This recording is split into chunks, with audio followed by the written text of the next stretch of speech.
I'm a Gorilla Tag animator, and one of the biggest questions I get asked is what I use to make my Gorilla Tag animations, or how I make my Gorilla Tag animations in general. So most of you know about the software called Blender. Blender is used to make models for games or assets for games, but also used to make animations such as mine.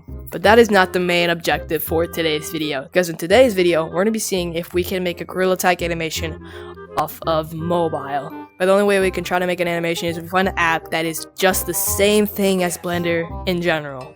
So fortunately, there are many apps just like Blender, but we're gonna have to find the perfect one. But to find the perfect one, we're gonna have to do some research. So at the bare minimum, I have to find an app that has a good user interface.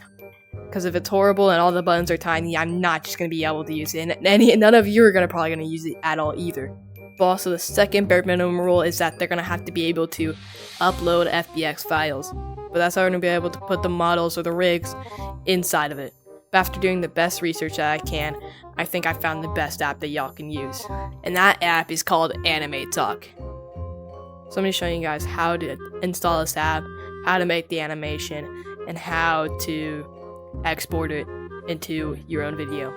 So let's go. Yeah. Alright, so what you're going to do is you're going to go to the App Store / Play Store, whatever phone you have. For me, I have an Android, so it's going to be the Play Store here. And you're going to go and search up AnimateTalk 3D, or just AnimateTalk. You're just going to go and download this app. And once you download it, you can go and open it real quick.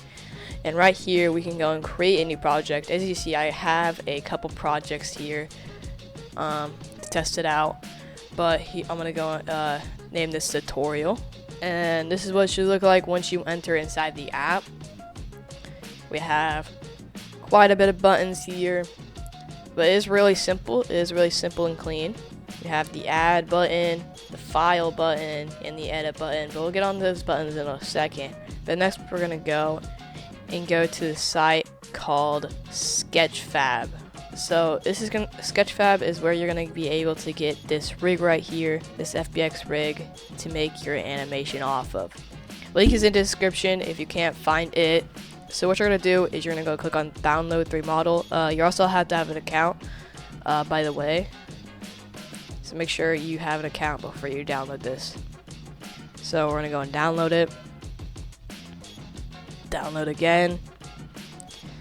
Alright, next we're going to go and click on open. And we're going to go to this file here.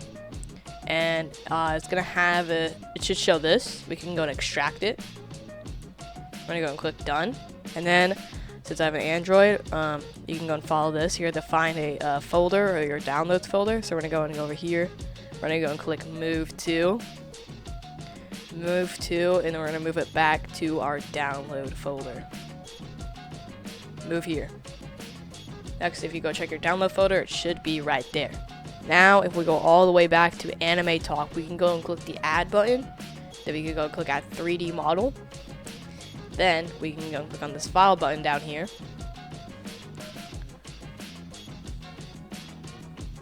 Scroll down, and right here we can go and see we have Monkey FBX. We click on that, and boom, there is the monkey here.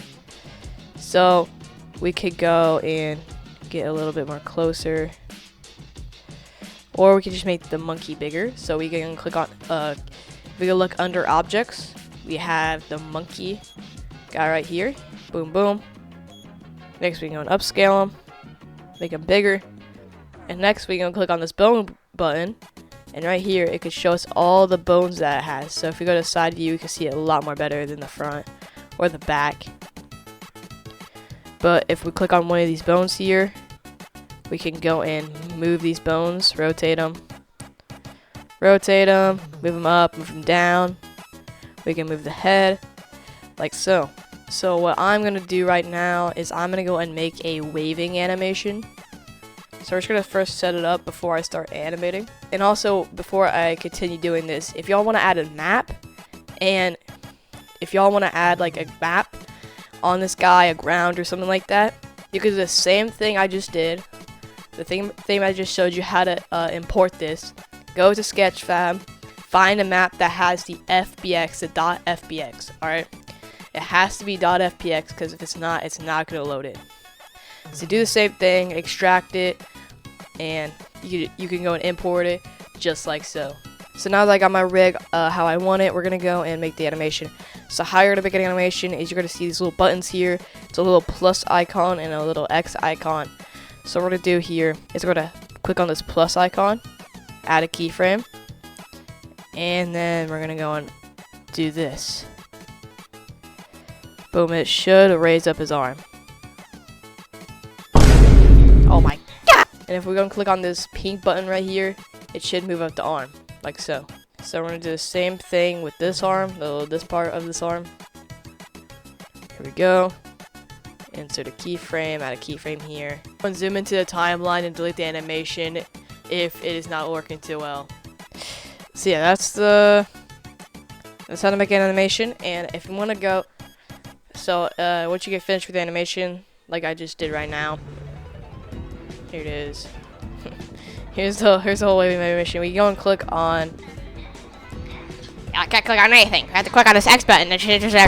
Like what? Now, once we get finished with the animation, we can go and click on this little I button here, and then we can go and watch the whole animation. It's not that great because I have a small phone. I can't really do that much, but that's basically all I can do there. Now, the unfortunate part is I haven't found anything on how to extract it, export it or render it. We can go. Oh my god, I just ruined it. Wait, where the heck did it go? Alright, and also another thing I didn't talk about is if you want to delete something, if you want to delete like an object that you accidentally placed down, you go and click on this edit button and you click on delete. Now there is no way to undo stuff, I believe. Although there is buttons, if you can see, there's buttons there that I cannot press on. Maybe if I have a bigger screen or something, you could press on those buttons, but I can't. So I don't know what they do or anything. With the properties tab, but that's basically everything. If you guys did enjoy, please like and subscribe. Peace out, everybody. Bye bye.